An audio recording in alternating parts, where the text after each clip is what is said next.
Hi everybody, we're at EBC Brakes in Los Angeles today, and I'm going to show you how easy it is to significantly improve the performance of your dirt bike by installing an EBC carbon fiber lined motocross and ATV ultimate clutch rebuild kit.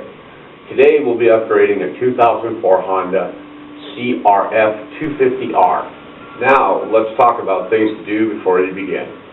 First, get the information you'll need to complete the work, like torque values, type of oil, etc. Second, get all the necessary parts first, like oil, O-rings, and gaskets. Third, determine the tools you'll need for the install and have them ready to go.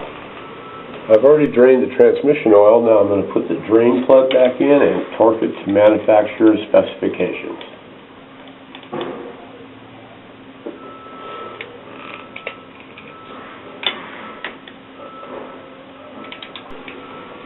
Start by thoroughly soaking all the new clutch plates and steel plates in the same oil you're going to use in the bike when you put it together. Make sure all the surfaces are well coated. On this bike, you need to remove the rear brake pedal to gain access to all the fasteners. Next, remove the fasteners holding the clutch cover in place. Make sure you don't damage the O-ring.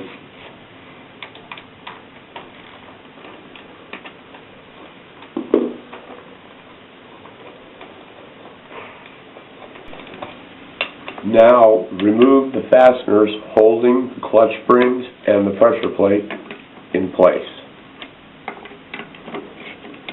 Notice I'm using a cross pattern and backing them off a little at a time. Now, remove the springs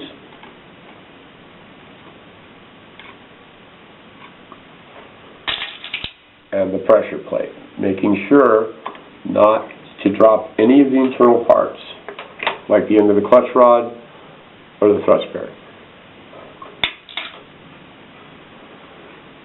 Now you can remove the clutch plates, and I recommend stacking them in the order that you remove them. At this point, you'll want to inspect the inner hub and the clutch outer basket for wear. This basket looks pretty good, clutch inner hub looks pretty good, so we're going to go ahead and put the new clutch plates that we pre-soaked in, starting with a friction plate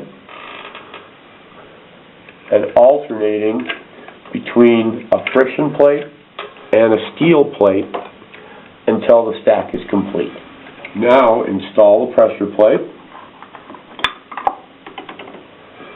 and the springs that come in the kit with the new clutch plates and the fasteners that retain them, torquing them to the manufacturer's recommended specifications. In this case, it's 9 pounds. A quick tip, when you go to torque these, put the bike in gear. It'll make your life a lot easier, keep things from moving around, you get better torque that way. And again, go in a cross pattern. After you torque the fasteners, this is a good time to take a look at the pressure plate, pull the clutch, make sure that it goes in and out freely and that everything feels fine. After applying a small amount of oil to the O-ring inside the cover and making sure the mating surfaces are clean, go ahead and install the cover. When you tighten the fasteners for the clutch cover, go around in a crisscross pattern, tightening them a little bit at a time until they're nice and snug. Again, these don't need to be too tight. As you can see, I've already installed the brake pedal. Put a little bit of grease on the shaft, not too much. Remember, it's a dirt bike. We don't want to attract too much dirt. And then put the oil in. Today we're using Silcoline Pro 4 SX. It's a 1040 high-performance, fully synthetic ester-based oil with no friction modifiers. EBC makes a really nice clutch holding tool that comes in very handy if you have to replace the basket or the inner. I highly recommend this tool. It makes your life a lot easier. It's not that expensive. Get one if you're going to do it. It'll make your life so much easier. You'll be very happy you did. Well, that's all there is to it. It took probably about a half hour total, and we're done. Now let's go ride the bike, see what we got. Everybody have a good day.